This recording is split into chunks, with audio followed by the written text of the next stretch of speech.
아멘. 이제 하나님 말씀을 보겠습니다. 하나님 말씀은 히브리서 4장 3절입니다. 히브리서 4장 3절.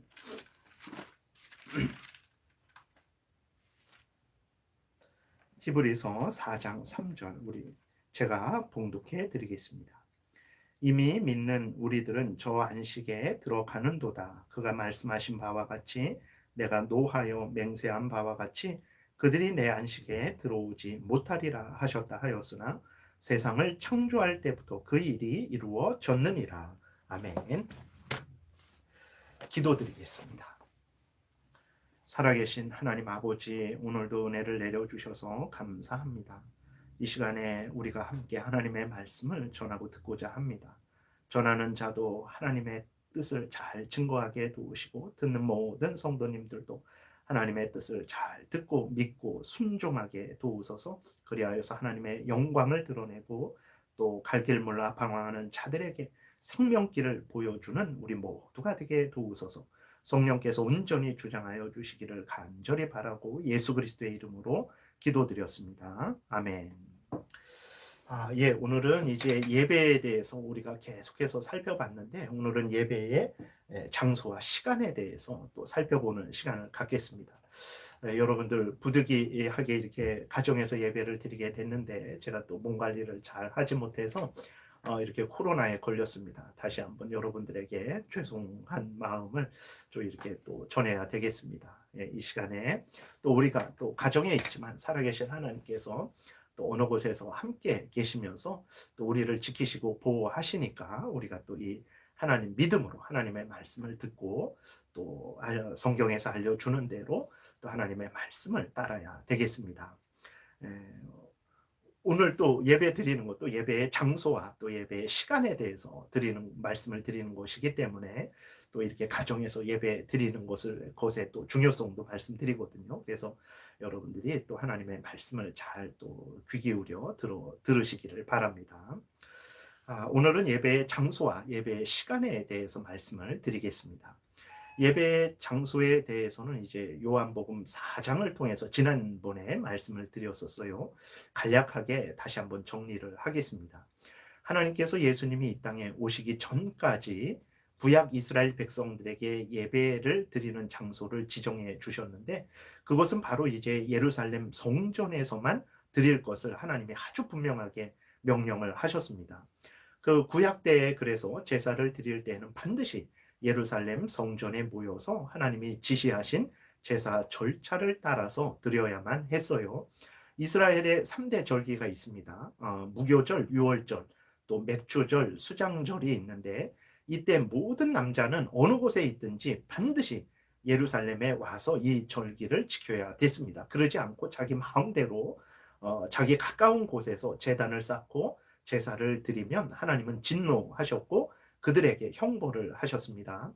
여호수아 22장에 보게 되면 이제 요단강 건너편에 땅을 차지한 르벤 지파, 갓 지파, 므낫세 반 지파가 가나안 정복을 다 마쳤어요. 그리고 가나안 정복을 다 마치고 가나안 동편으로 요단강을 건너 들어갈 때에 요단 언덕에 제단을 쌓았습니다. 그거는 제사 드리기 위해서 따로 제사 드리기 위해서 쌓은 것은 아니고 요단 동편과 그러니까 요단 그 강 건너서 가나안 땅과 요단 동편 길르앗 땅과 그곳이 한 이스라엘 백성들임을 나중에라도 알려주기 위해서 그것을 확인하기 위해서 제단을 쌓은 거예요. 근데 이것이 하나님 앞에 따로 제사를 드리는 제단을 쌓았다는 오해 때문에 이스라엘 백성들 간에 이스라엘 지파들 간에 큰 전쟁이 일어날 뻔했었습니다. 그러니까 하나님께서는 이렇게 제사할 때는 반드시 하나님이 지정하신 곳에서만 제사 드리게 하셨고 솔로몬 성전이 만들어진 이후로는 반드시 예루살렘의 솔로몬 성전에서만 제사를 드리게 명령을 하신 거예요. 이러한 하나님이 정하신 곳에서만 솔로몬 성전에서만 예루살렘 성전에서만 예배를 제사를 드려야 된다는 것은 예수님이 오실 때까지 지속되었습니다. 그러나 이제 예수님이 오신 이후로는 예수님은 예루살렘 성전에서만 제사 드리는 것을 폐지하셨어요. 그리고 어느 곳에 있든지 영과 진리로 다시 말해서 성령에 의해서 성경 말씀에 근거해서 예배를 드리라고 명령을 하셨습니다. 그래서 오늘 우리가 예루살렘에 가서 제사를 드리지 않고 이렇게 우리가 주일 되면 대한민국 서울 땅에서 이제 교회에 모여서 예배를 드리는 곳입니다. 이곳에서 성령의 인도함을 받아 성경 말씀을 따라 예배를 드리면 그곳이 예루살렘 성전이 아닐지라도 하나님은 이제 기뻐하시고 또 우리의 예배를 받으시고 우리에게 은혜를 내려 주시는 것입니다. 놀라운 은혜고 크신 은혜죠. 하나님께서 예루살렘 성전에서 예배드리는 것을 그렇게 폐지하지 않으셨다면 우리가 여기서 예배드리는 것은 불법이 되는 것이고 하나님의 진노를 이제 받게 되는 것이고, 그러나 하나님이 그것을 이제는 폐지하셔서 어느 곳에 있든지 믿음으로 성경 말씀을 따라서 성령의 인도함 따라서 예배를 드리면 하나님께서 기뻐 받아 주시기로 그렇게 바꾸신 거예요. 그래서 구약의 예배 방식과 신약의 예배 방식이 이제 달라지게 된 거죠. 귀한 은혜입니다. 그러므로 성도들은 반드시 주일에 자신이 속한 교회 예배당에 모여서 공적으로 예배를 드려야 되는 거예요. 예배 드리기 위해서 공적으로 모이지 않을 때, 주일에 모이지 않는 것에 대해서 하나님은 엄히 경고하셨습니다. 히브리서 10장 23절에 보게 되니까 또 약속하신 이는 믿부시니 우리가 믿는 도리의 소망을 움직이지 말며 굳게 잡고 서로 돌아보아 사랑과 선행을 격려하며 모이기를 패하는 어떤 사람들의 습관과 같이 하지 말고 오직 권하여 그 날이 가까움을 볼수록 더욱 그리하자. 교회에 모여서 예배 드릴 것을 분명하게 하나님의 명령을 하시는 것이죠. 그러면 우리가 이렇게 주일에 교회에 공적으로 모여서 예배를 드리면 그것은 다 이제 우리가 따로 예배를 드리지 않아도 되는가?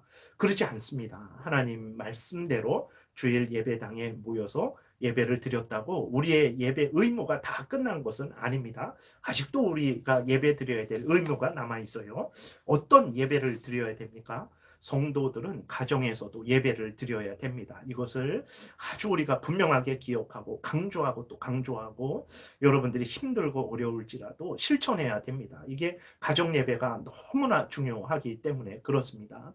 하나님이 어느 곳에서나 예배를 드릴 수 있도록 허락을 하셨는데 왜 우리가 가정에서 예배를 드리지 않을까요?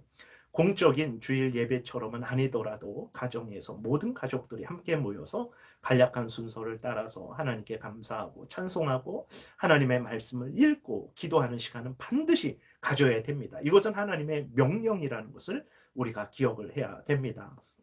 신명기 6장 6절에 오늘 내가 내게 명하는 이 모든 말씀을 명하는 이 말씀을 너는 마음에 새기고 내 자녀에게 부지런히 가르치며 집에 앉았을 때에든지 길을 갈 때에든지 누워 있을 때에든지 일어날 때에든지 이 말씀을 강론할 것이며 너는 또 그것을 내 손목에 매어 기호를 삼으며 내 미간에 붙여 표로 삼고 또 내 집 문설주와 바깥문에 기록할지니라 라고 이렇게 명령을 하셨어요. 하나님이 가정에서도 하나님 앞에서 온 가족이 하나님의 말씀을 전하고 듣는 거죠. 설교는 하지 않을지라도 하나님의 말씀을 읽고 그 말씀을 가장이나 또 이제 또 다른 사람이 그걸 간략하게 설명을 해주고 그리고 또 하나님 앞에 그 말씀대로 살아가기 위해서 기도하고 은혜를 구하는 이 일들은 반드시 우리가 행해야 되는 일들입니다. 여호수아 24장에 보게 되면 여호수아가 맹세합니다. 15절에 보게 되니까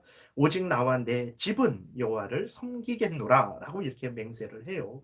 이것은 공적으로 주일에 안식일에만 모여서 예배를 드리겠다라는 것이 아니고 당연히 그것은 주일에 안식일에 모여서 예배를 드리겠다라고 말하는 의미가 당연히 포함된 것이고 그것뿐만 아니라 가정적으로도 개인적으로도 하나님을 섬기며 예배하겠다라는 맹세인 거예요. 오직 나와 내 집은 여호와를 섬기겠다. 그 구약 때에는 이제 안식일 날 토요일에 공적으로 예배를 드린 거죠. 그때에만 그렇게 예배를 드리겠다라는 게 아니라 가정적으로도 개인적으로도 하나님 앞에 예배를 기도를 드리며 하나님께 영광을 돌리며 하나님을 의지하는 삶을 살겠다라는 것입니다. 또 사도행전 10장에 보게 되면 고넬료는 가정에서 온 가족들이 항상 하나님께 함께 기도했어요. 2절에 보게 되니까 그가 경건하여 온 지방과 더불어 하나님을 경외하며 백성을 많이 구제하고 하나님께 항상 기도하더니 라고 이렇게 기록이 되어 있습니다. 하나님의 사람들은 가정에서 예배를 드렸어요. 성경은 이런 것들을 왜 알려줍니까? 그냥 뭐 이렇게 알려주는 정보 차원에서만 알려주는 것이 아니라 이렇게 하나님의 사람들이 가정에서도 예배를 드린 것처럼 오늘도 하나님의 백성들인 그리스도인들도 마땅히 가정에서도 예배를 드리라고 명령을 하시는 것입니다. 하나님께서 예루살렘에서만 예배를 드리는 것을 폐지하시고 어느 곳에서 있든지, 물론 공적인 예배는 주일 오전에 이제 교회에 함께 모여서 예배를 드리는 그것이 공적인 예배입니다. 그것은 반드시 지켜야 되는 거예요. 그것만 지켰다고 나는 다른 것은 안 지켜도 된다, 이래서는 안 됩니다. 그것은 반드시 지키고 또 가정적으로 예배를 드리는 이 일도 우리가 반드시 지켜야 됩니다. 그리고 개인적으로도 늘 예배를 드려야 됩니다. 그러니까 개인적으로도 하나님의 말씀을 읽는 시간을 가져야 돼요. 하나님 앞에 기도하고 간구하는 시간을 가져야 되는 것입니다. 그리스도인들은 어디에 있거나 항상 하나님을 의지하며 기도하고 하나님의 말씀을 읽고 들어야 되는 것입니다. 여러분, 공적으로 예배드리고 가정적으로 예배드리고 개인적으로 예배드리는 것을 소홀히 하는 것은 하나님 앞에 죄가 되는 것입니다. 내가 남의 물건을 훔치지 않았을지라도 하나님이 이렇게 성경을 통해서 반드시 주일에 공적으로 예배드릴 것을 명령하셨고, 또 수많은 예들을 통해서 하나님의 백성들이 가정에서 예배드릴 것을 알려주셨고, 또 개인적으로도 하나님 앞에 늘 어느 곳에 있든지 기도하고 하나님께 영광을 돌리며 하나님의 은혜를 구하는 것을 알려주셨는데도 불구하고 공적으로 예배를 드리지 않는다, 가정적으로 예배를 드리지 않는다, 그리고 개인적으로도 하나님 앞에 예배를 드리지 않는다, 그것은 죄가 된다라는 것을 우리가 분명히 기억을 해야 되는 것입니다. 그래서 하나님 앞에 그리고 또 이렇게 공적으로 가정적으로 또 개인적으로 예배를 드리는 것은 아주 복되게 되는 유일한 길입니다. 하나님을 의지하고 하나님 앞에 감사하며 하나님의 은혜를 날마다 구하는 그 가정에게, 그리고 또 그 개인에게 하나님이 은혜를 내려주시지 않으시겠습니까? 하나님은 반드시 은혜를 내려주시는 거예요.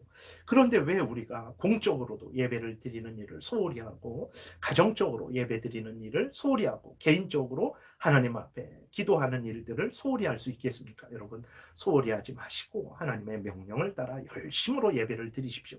공적으로 주일에 반드시 교회에 모여서 예배를 드리십시오. 물론 아프고 힘들고 그럴 때에는 예외가 될 수 있죠. 그러나 그렇지 않을 때에는 반드시 여러분 힘을 내어서 모여서 예배를 드려야 됩니다. 가정적으로도 여러분 예배를 드리시기를 바랍니다. 그리고 개인적으로 여러분 항상 예배를 드리시기를 바랍니다. 하나님께서 크신 은혜를 내려주실 거예요. 그리고 온 가족이 그렇게 함께 공적으로, 가정적으로, 개인적으로 예배를 드릴 때에 믿음의 그러한 전수가 일어나는 거예요. 여러분, 언제 우리가 자녀들에게 하나님을 경외하고 하나님의 말씀을 전할 수 있겠습니까? 온 가족이 함께 모여서 하나님의 말씀을 읽고 듣고 전하고 기도할 때 자녀들이 배우는 것입니다. 그래서 유아 세례를 받는 그 부모들에게 이제 그 서약하는 것 중에 무엇이 있습니까? 자녀들을 위해서 기도하고 자녀들과 함께 기도하는 그것을 물어요. 그래서 자녀들을 위해서 기도할 것이냐, 그리고 자녀들과 함께 기도할 것이냐, 그렇게 하나님께 묻는 것입니다. 그랬을 때 그 유아 세례를 받게 하는 그 유아들의 부모가 네라고 이렇게 맹세해야 그렇게 유아 세례를 주게 되는 거죠. 그러니까 우리의 자녀들이 언제 하나님을 섬기는 것을 배울 수 있겠습니까? 당연히 교회에서 공적으로 예배 드리는 것을 배울 수 있고, 또 그걸로는 안 됩니다. 그렇게 해봤자 우리가 1년에 쉬운 2번 52주일이죠. 52시간밖에 안 돼요. 그걸로는 교육이 안 됩니다. 우리가 가정에서 매일 하나님을 의지하고 경외하고 함께 말씀을 읽고 또 기도할 때에 우리의 자녀들의 믿음이 성장하고 성숙하게 되는 것이고, 자녀들로 하여금 하나님 앞에 늘 무시로 그렇게 기도하게 할 때에 그런 은혜를 누리게 되는 것입니다. 그래서 여러분, 정말 가정적으로도 예배를 열심히 드리시기 바랍니다. 힘들지라도 드리셔야 돼요. 그래서 아직 하지 않으셨다면 이제 뭐 일주일에 한 번씩 아니면 2번씩 점점 늘려 가시면 됩니다. 간략하게 모여서 성경 읽고 기도하고 그런 뭐 그렇게 찬송하고 그렇게 하면 됩니다. 거기 상황에 맞게 온 가족이 예배를 드릴 수 있도록 여러분들이 힘쓰시기를 바랍니다. 그리고 이 예배의 이제 장소에 대해서는 이제 말씀을 드렸어요. 그러니까 예루살렘에서만 예배 드리지 않아도 되는데 왜 우리가 어느 곳에서나 예배를 드리지 않습니까? 어느 곳에나 예배를 드리도록 허락을 하셨으니까 공적으로 주일에 항상 함께 모이시고 가정적으로도 개인적으로도 항상 예배를 드리시기 바랍니다. 그리고 이제 예배의 시간에 대해서 말씀을 드리겠습니다. 물론 모든 날, 모든 시간을 하나님 앞에 드려야 되는 거예요. 그러나 공적으로 하나님은 모든 백성들이 함께 모여서 하나님을 예배하는 공적인 시간을, 공적인 날을 정해 주셨습니다. 하나님이 7일 중에 하루를 정하셨어요. 그 하루가 언제냐면 창조 때부터 예수님이 부활하시기 전까지는 일곱째 날, 오늘날의 토요일입니다. 주말이죠. 주의 마지막 날, 토요일 날. 이스라엘 백성들이 항상 토요일 날을 안식일로 정해서 하나님께 제사를 드린 거죠. 그리고 또 이제 그 다음에 예수 그리스도께서 부활하신 이후부터는 하나님께서 매주의 첫날, 오늘날 주일입니다. 오늘이죠. 그래서 여러분들이 달력을 보게 되면은 오늘이 첫날이에요. 그래서 이상하다. 주말 되게 하면 토요일, 일요일이 주말로 생각을 하는데 주말은 토요일입니다. 그리고 주의 첫날이 이제 일곱째, 7일이 시작되는 날이 오늘이에요. 그래서 달력을 보시면 주일이 항상 맨 앞에 이렇게 나와 있는 거예요. 그래서 하나님께서 예수님이 부활하시기 전까지는 이제 주의 마지막 날, 일곱째 날 토요일을 안식일로 삼으셨고 예수님이 부활하신 이후로는 하나님께서 주의 첫날, 예수님이 부활하신 날, 오늘날의 주일을 그리스도인의 안식일로 삼으신 것입니다. 하나님이 이렇게 안식일을 이 7일 중에서 하루를 안식일로 정하신 것은 왜 정하셨는가? 그것은 바로 하나님께서 이제 모든 사람들이 6일 동안 하던 일을 멈추고 하나님 앞에 예배 드리게 하시기 위해서 안식일을 정하셨다는 것을 우리가 기억을 해야 되는 것입니다. 그래서 구약의 안식일도 하나님께 예배 드리게 하기 위해서 하나님께서 쉬는 날로 정하신 거예요. 근데 그 쉬는 날은 무엇을 쉬는 것이냐? 우리가 그냥 늦잠 자고 우리가 내 하고 싶은 일 하는 그런 쉬는 날이 아닙니다. 6일 동안 하던 일을 쉬고 그 안식일 날에는 하나님께 예배를 드리는 날로 정한 거예요. 그래서 안식일 날, 그래서 쉬는 날 그랬을 때 그 쉬는 의미는 육신적으로 쉬는 것도 있죠. 그러나 참된 의미는 6일 동안의 일을 쉬고 하나님과 함께 하는 날이죠. 하나님께 예배하는 그 날이라는 것을 기억해야 됩니다. 신약의 주일도 하나님께 예배 드리게 하시기 위해서 하나님이 정하신 날로 그렇게 우리가 인식하고 주일에는 온 종일 하나님께 예배를 드리는 그러한 삶을 살아야 되는 거예요. 그럼 우리가 제일 궁금한 것은 이제 일곱째 날 토요일이 왜 주중의 첫날로 바뀌었는가라는 거죠. 이것은 하나님이 이 땅에서의 안식이 아니고 영원한 안식, 즉 예수 그리스도에 의해서 구원받은 자들이 새하늘과 새 땅에서 누릴 영원한 안식을 완성하신 것을 기념하며 영원한 안식 천국에 들어가게 된 것을 감사하며 기뻐하며 사모하며 살아가게 하려고 하나님께서 일곱째 날을 첫날로, 일곱째 날이 안식일이었는데 첫날 주일로 그리스도인의 안식일을 바꾸신 것입니다. 오늘 본문에 읽었잖아요. 히브리서 오늘 본문 보게 되니까 4장 3절에 이미 믿는 우리들은 저 안식에 들어가는도다. 그가 말씀하신 바와 같으니 내가 노하여 맹세한 바와 같이 그들이 내 안식에 들어오지 못하리라 하셨다 하였으나 세상을 창조할 때부터 그 일이 이루어졌느니라. 무슨 말이냐면 이제 하나님이 처음부터 즉 창조 때부터 믿음으로 천국에 들어가는 참된 안식을 준비하시고 알려주셨다라는 거예요. 그래서 처음부터 창조 때부터 믿는 자는 영원한 안식 천국에 들어갔고 믿지 않는 자는 영원한 안식 천국에 들어가지 못했다라는 것입니다. 그래서 히브리서 4장에서 이스라엘 백성들이 광야에서 믿음을 갖지 못해서 가나안 땅에 들어가지 못했잖아요. 그것을 예표로 해서 창조 때부터 하나님은 처음부터 이 땅에서 영원히 살게 하실 것을 정하신 것이 아니라 창조 때부터 예수 그리스도에 의해서 영원한 천국이 이루어질 것을 알려주셨다는 거예요. 그래서 창조 이후로부터 믿는 자는 영원한 안식 천국에 들어가는 은혜를 누렸고 그 믿지 않는 자는 그 영원한 안식에 들어가지 못하게 하셨다라는 것을 말을 하고 있는 것입니다. 그러니까 하나님께서는 7일째 쉬시는 것을 통해서 인간들이 맞이하게 될 영원한 안식 천국이 새하늘과 새 땅에 있음을 미리 알려주시고 사모하게 하신 것입니다. 이 땅에서 생육하고 번성하고 땅에 충만하고 하늘과 땅과 바다와 그 속에 있는 모든 것들을 다스리는 사명을 다한 후에 때가 되면 이 모든 일들을 내려놓고 영원한 안식, 복된 안식, 새하늘과 새 땅에 천국의 안식을 누리게 된다라는 것을 하나님이 미리 알려주셨던 거예요. 그 아담은 이것을 알고 있었습니다. 그러니까 생명나무의 열매를 보면서 그리고 안식일을 제정하신 것을 보면서 자기가 하나님의 뜻을 온전히 이제 성취하게 되면 영원한 안식에 들어가게 될 것이라는 것을, 영원한 안식을 누릴 것이라는 것을 아담은 알고 있었던 거예요. 그런데도 이제 자신이 하나님처럼 되려는 탐욕을 품고 사탄 마귀를 더 신뢰한 거죠. 하나님을 버리고 하나님을 의지하지 않고 하나님의 명령을 거역하고 사탄 마귀를 더 신뢰하고 사탄 마귀의 말을 따른 것입니다. 그러니까 아담의 범죄는 참으로 악한 거죠. 배은망덕한 거죠. 하나님이 영원한 안식을 알려주신 거예요. 그러니까 생명나무의 열매를 통해서 영원한 생명을 그것만 알려주신 것이 아니라 생명나무뿐만 아니라 안식일을 통해서도 영원한 안식이 있다는 것을 알려주신 거예요. 그런데도 불구하고 아담은 그 하나님의 그 약속을 던져버리고 자신이 하나님처럼 되려는 탐욕을 따라서 범죄한 것이죠. 이렇게 아담이 범죄했습니다. 그래서 모든 사람들은 죄로 오염되고 부패되었고 죄에 대한 형벌로 천국이 아니고 지옥에 던져지게 된 거예요. 하나님은 죄인들을 불쌍히 여기시고 구원하시기 위해서 독생자 예수 그리스도를 보내주셨습니다. 이 땅에 오신 예수 그리스도는 우리를 대신해서 뺨을 맞으시고 우리를 대신해서 침뱉음을 당하시고 우리 대신 채찍에 맞으시고 우리 대신 십자가에 못 박혀 죽으시고 부활하셨어요. 우리가 죄를 용서받고 우리가 하나님의 자녀가 되어 영원한 천국을 상속받게 된 것입니다.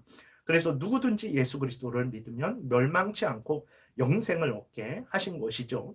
그러니까 예수 그리스도의 부활은 창조 때부터 예표하신 영원한 안식, 즉 천국의 안식이 완성되었다라는 하나님의 확증의 표시인 거죠. 그렇기 때문에 예수 그리스도가 부활하신 날, 즉 하나님이 궁극적으로 이루고자 하신 영원한 안식이 성취된 날, 그날이 오늘 주일입니다.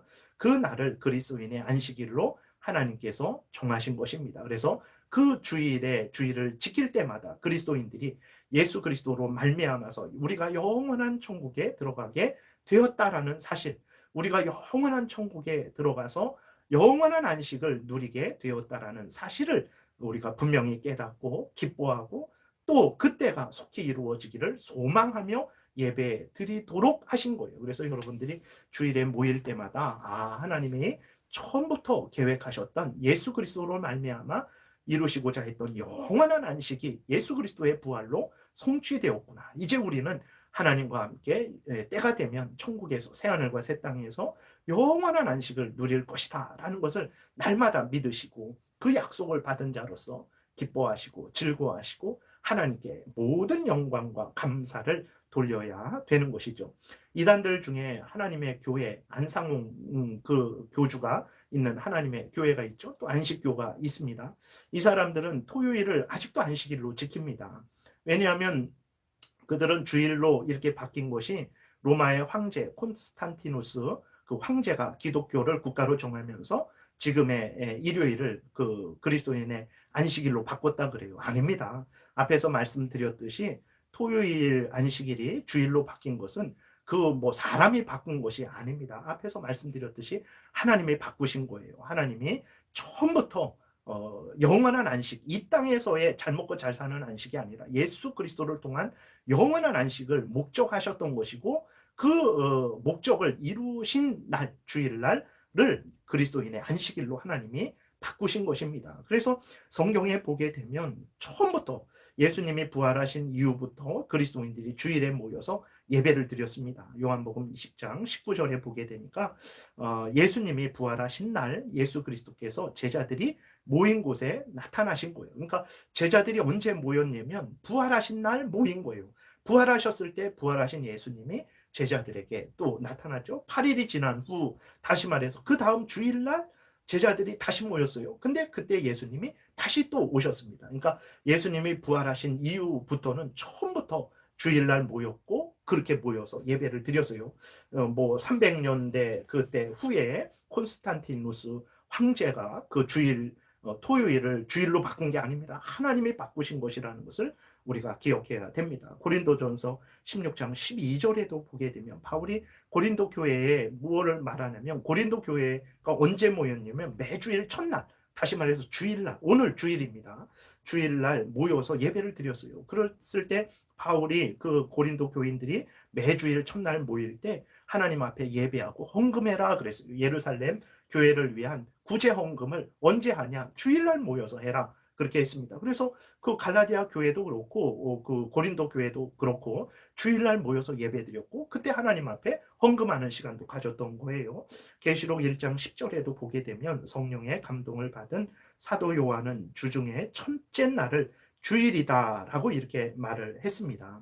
결론적으로 하나님은 이제 7일 중에 한 날을 정하셔서 하나님 앞에 예배 드리는 날로 정하셨는데 예수님이 부활하시기 전까지는 이제 7일째 마지막 날 토요일을 안식일로 정하셨고 예수님이 부활하신 그 이후부터는 첫날 매주의 첫날 바로 오늘 주일날을 그리스도인의 안식일로 정하신 것입니다. 그러므로 여러분들이 주일은 하나님이 정하신 날, 예배드리라고 정하신 날이라는 것을 우리가 명심을 하고 주일날에는 공적으로 함께 모여서 예배를 드려야 되는 것입니다.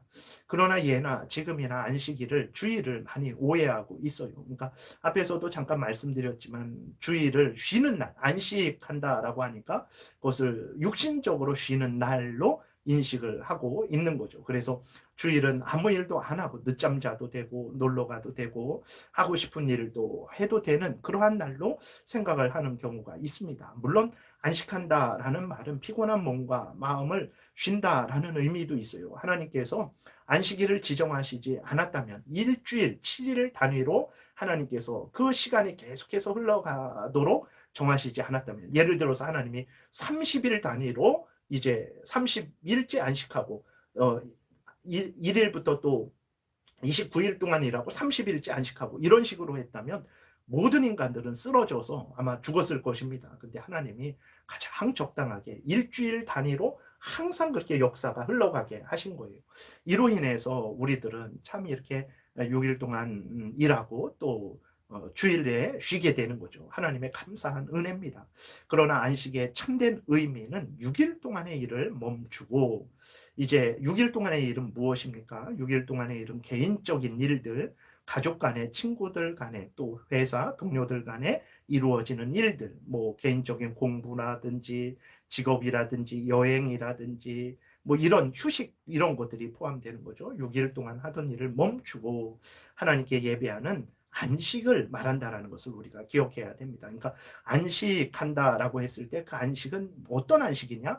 6일 동안 하던 일을 멈추고 주일에는 하나님을 위한 일을 하는 거예요. 그러니까 우리의 일은 6일 동안 하고 안식일, 주일에는 하나님의 일을 하는 그러한 의미로 우리가 이해를 해야 되는 것입니다. 그래서 하나님은 모든 가족이 다 안식일에 일을 멈추라라고 이렇게 명령하셨어요. 출애굽기 20장 10절에 보게 되니까 일곱째 날은 내 하나님 여호와의 안식일인즉 너나 내 아들이나 내 딸이나 내 남종이나 내 여종이나 내 가축이나 내 문 안에 머무는 객이라도 아무 일도 하지 말라. 왜 그렇습니까? 예배의 의무는 어떤 부모에게 어른에게만 있는 것은 아니죠. 주인만 예배드리는 것은 아닙니다. 예배드리는 것은 누가 예배를 드려야 됩니까? 부모도 예배드리고 자식도 예배드려야 되고 주인도 예배드려야 되고 종도 예배드려야 됩니다. 누구나 하나님을 믿는 사람들은 모든 사람들은 하나님께 예배를 드려야 되는 거예요. 그렇기 때문에 하나님이 너만 일하는 것을 멈추지 말고 모든 사람들이 일하는 것을 멈추게 해라라고 이렇게 하나님이 명령을 하신 것입니다. 그래야 자식도 예배드리게 되고 종들도 예배드리게 되고 또 집을 방문한 손님들도 예배를 드리게 되는 거죠. 우리는 어른들은 교회에 나왔어요. 부모들은 교회에 나왔는데 우리가 직장에 직원에게 일을 시켜놓고 우리만 교회에 나온다면 그것은 그들이 하나님을 섬길 권리를 우리가 박탈하는 것이 되는 거죠. 우리의 직원에게는 주일에 일을 시켜놓고 우리만 예배드리는 것을 하나님은 기뻐하시지 않습니다. 그렇기 때문에 너만 일하는 것을 멈추지 말고 너의 종들도, 너의 직원들도 일하는 것을 멈춰라. 모든 사람이 다 멈춰라. 그래야 모든 사람이 하나님을 예배할 수 있잖아요. 그래서 하나님께서 이제 너도, 너의 가족들도, 너의 종들도, 손님들까지도 안식일에는 일하지 말라라고 말씀을 하신 거예요. 그래서 안식일 날, 그것이 이제 토요일이었다가 예수님 부활하신 이후로는 주일로 바뀌었죠. 그리스도인의 안식일인데 주일날 모든 일을 멈추는 거죠. 6일 동안 하던 일을 멈추고 주일에는 어떤 일을 하냐? 하나님을 위한 일을 하는 게 주일입니다. 그게 안식일이에요. 6일 동안 하던 일을 멈추고 하나님의 일을 하는 날, 그것이 바로 참된 안식이라는 것을 우리가 기억을 해야 되는 것입니다. 그러나 현실은 6일이 너무 바쁘고 힘들죠. 사실 6일 동안 우리가 우리 자신을 위해서 쉬는 시간을 내고 또 가족과 함께 또 이렇게 쉬는 시간을 갖는 것은 사실 오늘날 현실에서 불가능합니다. 아침에 일찍 나가서 저녁 늦게 들어오는 것이 오늘날의 현실이죠. 개인적으로도 가족적으로도 아무 일도 하지 못하는 게 오늘날의 현실입니다. 그렇게 되니까 이제 그리스도인들도 주일에 이제 계속해서 6일 동안에 해야 될 일, 그러니까 주일에 멈춰야 될 일이죠. 6일 동안 해야 될 일, 개인적인 일, 가족 간의 일들을 우리가 하려고 하는 거죠. 안 그러면 이제 평생 1년 365일 할 수가 없으니까 그렇게 하는 거죠. 그러나 이제 우리가 다시 한번 힘들고 어려울지라도 생각을 해야 됩니다. 안식일에도 6일 동안의 일을 계속하게 되면 그는 육적인 안식은 물론이거니와 영적인 안식도 누리지 못하게 되는 것이죠. 육신적인 쉼과 영적인 쉼을 참된 쉼을 얻기 위해서는 안식일에 6일 동안의 일을 멈춰야 되는 거예요. 그러기 위해서 정말 우리는 현실이 너무 힘들고 어렵죠. 하나님께 기도해야 됩니다. 어쩔 수 없지. 막 이런 식으로 생각해서는 안 되고 하나님께 기도하고 하나님 정말 은혜 주셔서 6일 동안에 열심히 일도 할 수 있게 도와주시고 또 개인적으로 가정적으로 또 이렇게 시간을 가질 수 있도록 도와주시고 하나님 또 은혜 주셔서 우리가 주일을 온전히 하나님의 일을 하는 예배드리는 일 가정적으로도 예배드리고 개인적으로도 예배드리는 그러한 성도들과의 믿음의 교제를 하는 참된 주의를 지킬 수 있는 은혜를 내려달라고 기도하셔야 됩니다. 그래서 지금 상황은 여의치 않을지라도 낙심하지 마시고 하나님께 기도하세요. 하나님께서 크신 은혜를 내려주셔서 주의 6일 동안의 일을 6일 동안 열심히 할 수 있는 그러한 기회와 은혜를 주시고 또 주일은 우리가 함께 공적으로 모여서 가정적으로 모여서 개인적으로 모여서 하나님 앞에 예배드리는 그러한 하나님의 일을 하는 날로 그렇게 살아갈 수 있는 은혜를 내려달라고 여러분들이 믿음으로 기도하시기 바랍니다. 하나님께서 또 때가 되면 크신 은혜를 내려 주실 것입니다.